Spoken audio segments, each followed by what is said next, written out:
하나님 말씀은 사무엘상 17장 12절에서 27절까지의 말씀입니다. 사무엘상 17장 12절에서 27절입니다. 사무엘상 17장 12절입니다. 다윗은 유다 베들레헴 에브라 사람 이세라 하는 사람의 아들이었는데 이세는 사울 당시 사람 중에 나이가 많아 늙은 사람으로서 8 아들이 있는 중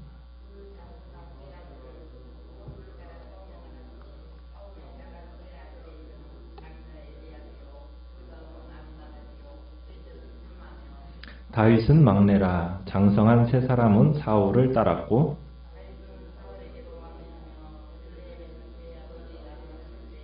그 블레셋 사람이 40일을 조석으로 나와서 몸을 나타내었더라.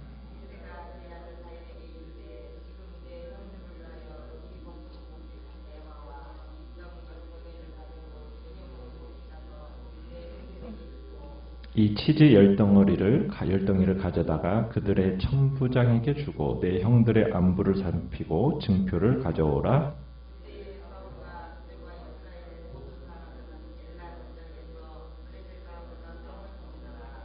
다윗이 아침에 일찍이 일어나서 양을 양 지키는 자에게 맡기고 이새가 명령한 대로 가지고 가서 진영에 이른즉 마침 군대가 전장에 나와서 싸우려고 고함치며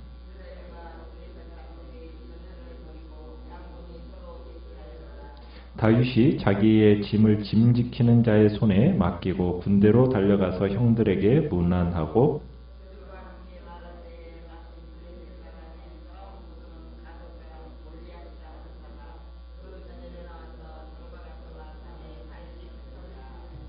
이스라엘 모든 사람이 그 사람을 보고 심히 두려워하여 그 앞에서 도망하여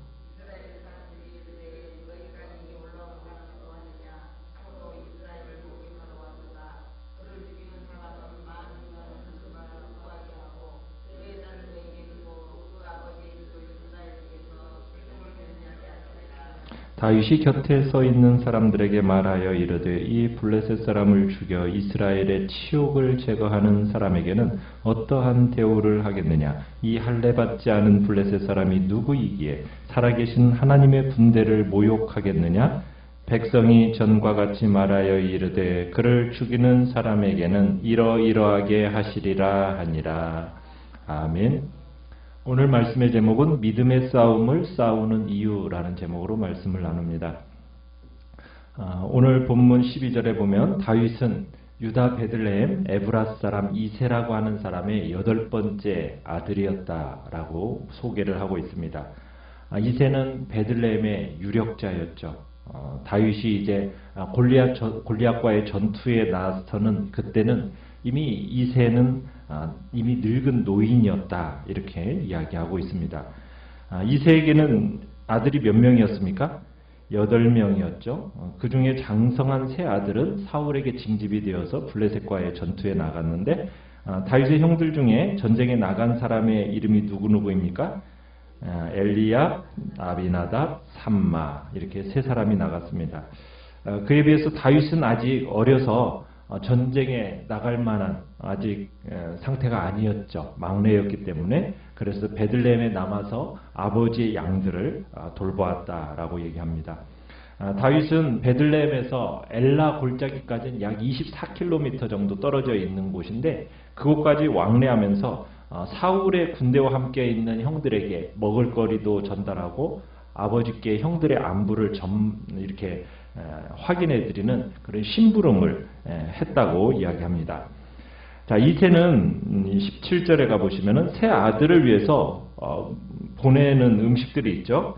볶은 곡식 1예바, 그 다음에 떡덩어리 10개, 그 다음에 직속 상관인 천부장에게 이렇게 가져다 줄 치즈 10덩어리 이렇게 해가지고 자기 아들들의 안부를 살피기 위해서 다윗을 보냅니다. 그리고 다윗에게는 살아있다라는 그 증표를 가져오도록 부탁을 하고 있죠. 이 당시 볶은 곡식이라는 것은 요리할 필요가 없이 곧장 먹을 수 있어서 당시 군인들이나 여행자들이 선호했던 음식이었다고 합니다. 자, 이 심부름을 17절에 보면 속히 가서라고 얘기하듯이 빨리 수행하라는 말도 덧붙이면서 다윗을 보냅니다. 자, 그때 이제 다윗이 19절에 가보시면은 그때는 이제 사울과 이새의 세 아들들 그리고 모든 이스라엘 사람들이 엘라 골짜기에서 블레셋 사람들과 싸우는 중이었습니다.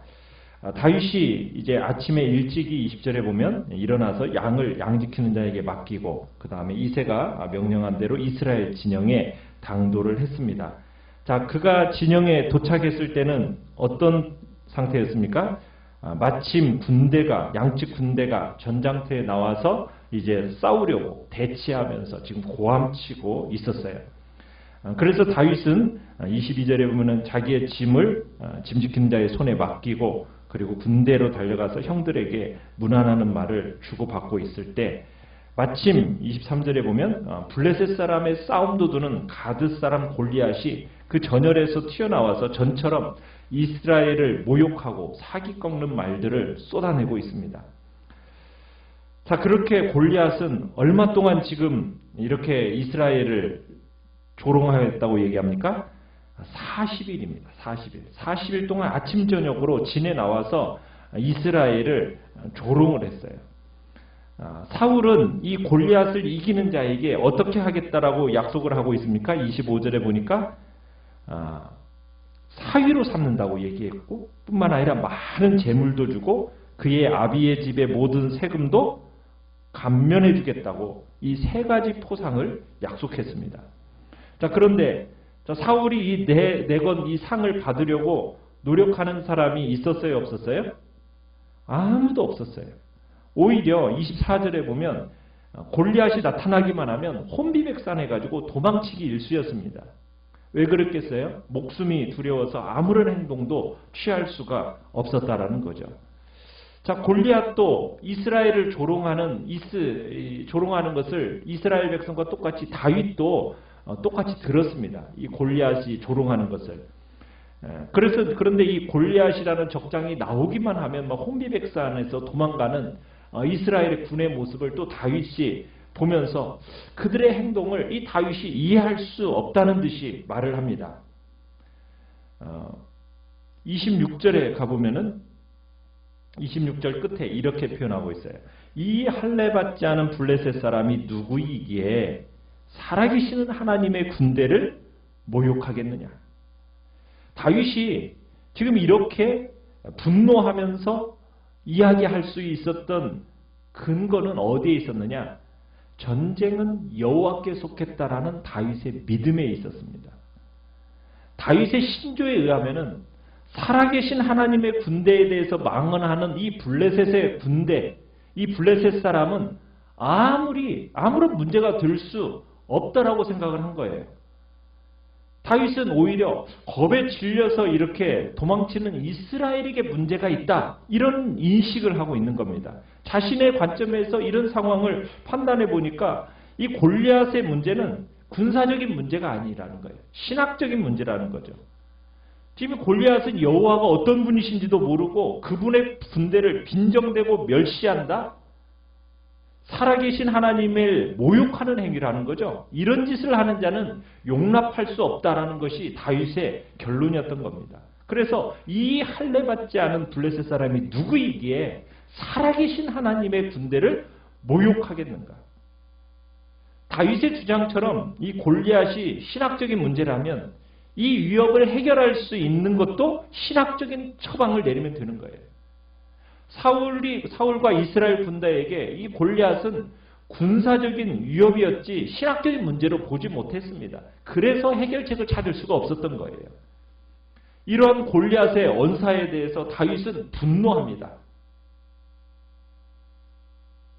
어떻게 하나님의 언약과 상관도 없는 이 이방 족속이 감히 살아계시는 하나님의 군대를 이렇게 모욕할 수 있다는 말인가?